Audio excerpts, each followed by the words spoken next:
Hello guys, जैसा कि आप लोगों को पता होगा कि इस बार क्लास 12 के एग्जाम का जो कॉपी चेक इन होगा उसमें कुछ चेंजेस हुआ है। मींस पहले जो क्लास 12 का एग्जाम होता था उसका जो कॉपी चेकिंग होता था वो मैनुअली होता था, बट इस बार डिजिटल मोड में होगा, जिसको हम लोग क्या बोलेंगे, ओएसएम चेकिंग। ओएसएम चेकिंग का मतलब क्या हो गया? ओएसएम का फुल फॉर्म होता है ऑन स्क्रीन मार्किंग। मतलब पहले बच्चे जो एग्जाम देते थे उसका कॉपी मैनुअली चेक करते थे टीचर, बट इस बार क्या होगा, जो बच्चे एग्जाम दिए हैं उनके कॉपी को पीडीएफ बना करके टीचर के पास सेंड कर दिया जाएगा और टीचर उसको डिजिटल मोड में लैपटॉप या पीसी में बैठ के उसको चेक करेंगे।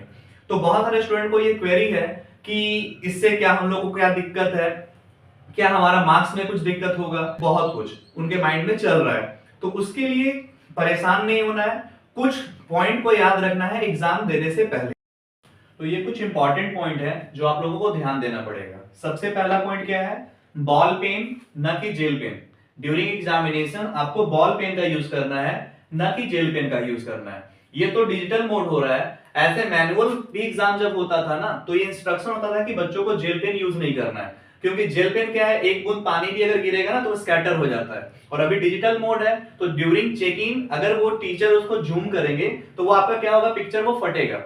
Next, dark pencil. अगर आप कोई डायग्राम बना रहे हो या कुछ वैसा चीज है जिसमें आपको पेंसिल का यूज है तो डार्क पेंसिल रहेगा, तो वो उसको स्कैनिंग करने के टाइम इजी होगा।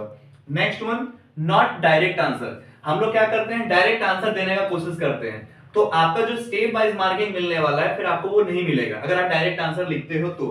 And last, proper gap between two answers. एक क्वेश्चन जैसे ही खत्म हुआ तुरंत वहां से आप दूसरा क्वेश्चन का आंसर नहीं स्टार्ट करेंगे। एक क्वेश्चन का जो आंसर दिए हैं और दूसरे आंसर के बीच में प्रॉपर गैप होना चाहिए ताकि स्कैनिंग में कोई और दिक्कत ना हो। बस इतना ही पॉइंट आपको ध्यान रखना है और परेशान होने का जरूरत नहीं है, सबका एग्जाम अच्छा जाएगा।